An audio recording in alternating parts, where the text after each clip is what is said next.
Dear students, it is week 5th, lesson 10th and video 4. In this video, we are going to have discussion about the last Governor General Iskandar Mirza from 1955 to 1958 onward. We'll discuss a little bit about the 1956 Constitution, one unit policy, modernization, and Field Marshal Muhammad Ayub Khan. Well, students, we will have a detailed discussion about the constitutional development in Pakistan in a separate lesson. Here simply we aim to just point out as to fill up the gap of information. Fine. Just have a review that in 1955 Iskandar Mirza became the acting Governor General. On October 5th, 1955, one unit system was introduced in which West Pakistan was to be treated as one unit, not four provinces. One province, Bangladesh was one province and East Pakistan was one province and West Pakistan was one province. March 23rd, 1956, Constitution was announced. 12 September 1956, Chaudhry Muhammad Ali resigns. Fine. And 8 October 1957, Hussain Shahid Suhrawardy was dismissed from the Prime Ministership and Chandigarh was appointed as Prime Minister. On December 1957, Chandigarh was dismissed and Feroz Khan Noon was made Prime Minister. And 7 October 1958, Mirza proclaimed martial law and became himself the president. Well, Major General Iskandar Mirza primarily was not a politician. He was a general in Pakistan Army and was an officer also in the British Army. Actually, he was one of the 5 members that Ghulam Muhammad selected in the cabinet were not the members of the selected members of the assembly.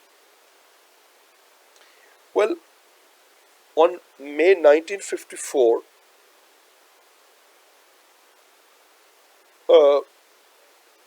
he was from May 1954, he was the governor of East Pakistan. When Ghulam Muhammad had to retire due to the ill health, Iskandar Mirza was made acting Governor General,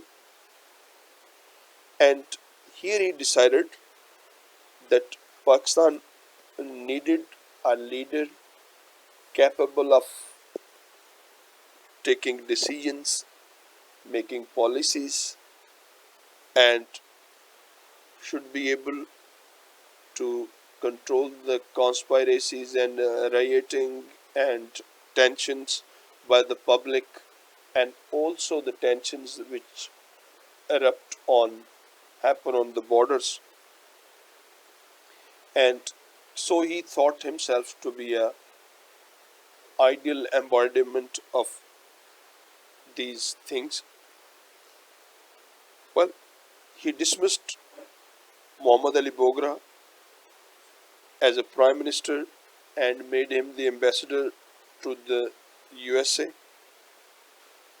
and he appointed finance minister Chaudhry Muhammad Ali as prime minister, and he forced him to make a constitution. And right in 1956, on the constitution was introduced.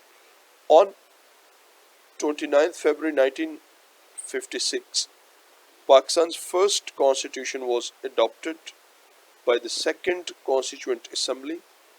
It was formally enforced on 23rd March. Well, this constitution was not a kind of ideal constitution which may express the needs and aspirations which were expressed in Qaraardad Maqasid or objective resolutions. Rather, this constitution was according to the needs and wishes of the important political parties. Number one, the Muslim League and the United Front. And even then, none of the parties was completely satisfied. Well, the main traits of the 1956 constitution were that president was the head of the state, prime minister was the head of administration, and the cabinet. But all the powers were with the head of state. Like powers of the president: choose prime minister, he can issue emergency powers,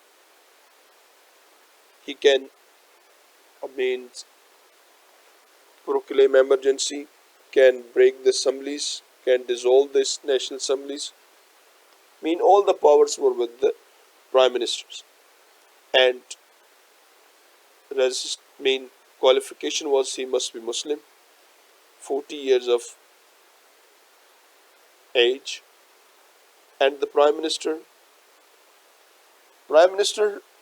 was second powerful. Choose cabinet, and for prime minister it was necessary that cabinet must be selected from National Assembly members, from the elected members. And now the cabinet advise prime minister.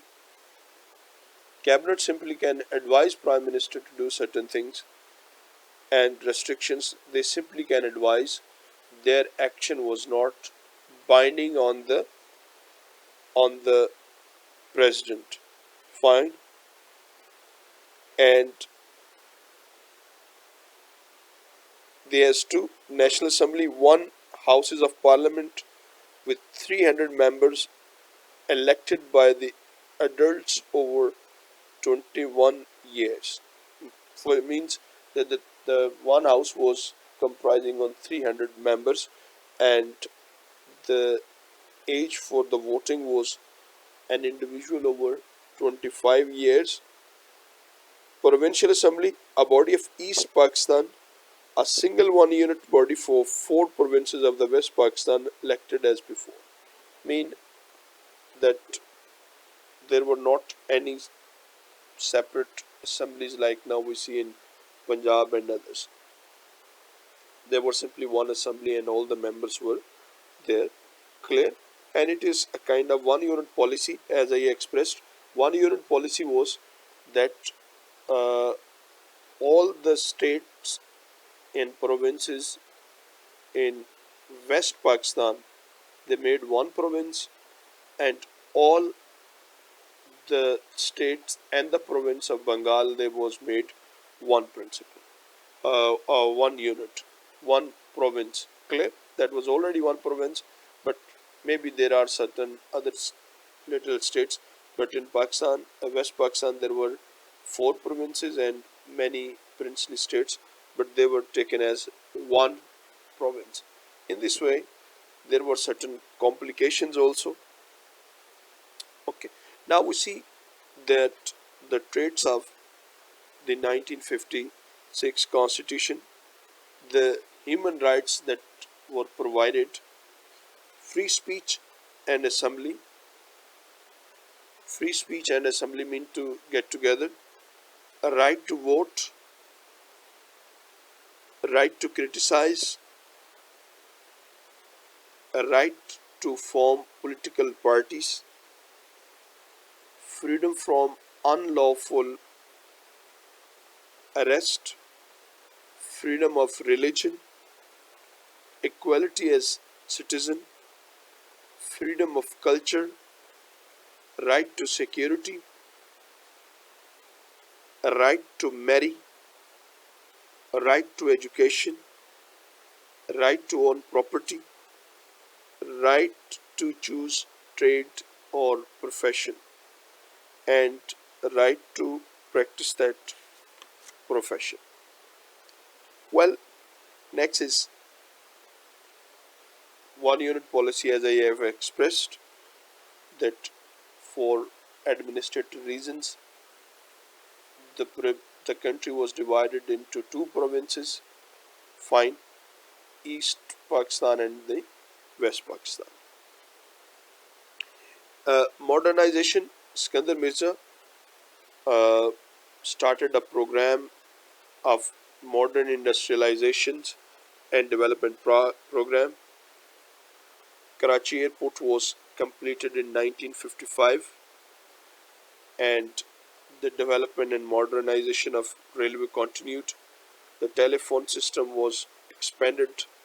Mirza published government provisions in health and education services, but these were just a start. Then East Pakistan was really, a poor country, and it required more uh, development. Thereby, uh, all the politicians gave a keen uh, interest in it, yet the problems remained very grave. But in the last, on October 24th,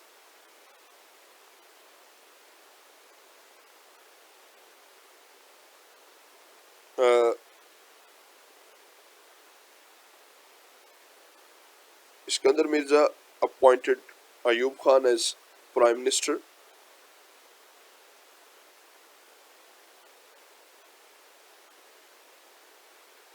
and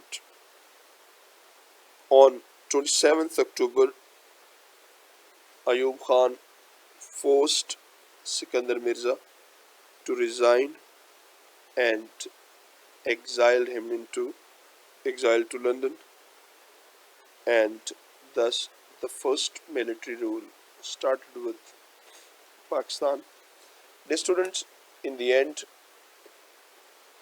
the major objective of explaining this history and events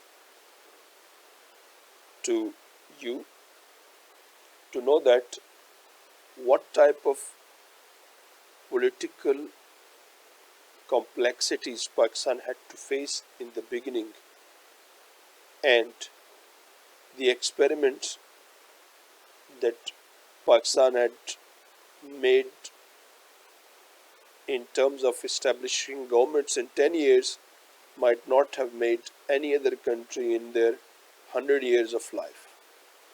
Well, still, this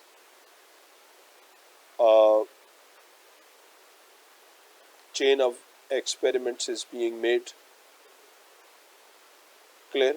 For being a student of political history and Pakistan studies, we have to understand the root causes of these things and should inform the people to avoid it. Thank you very much.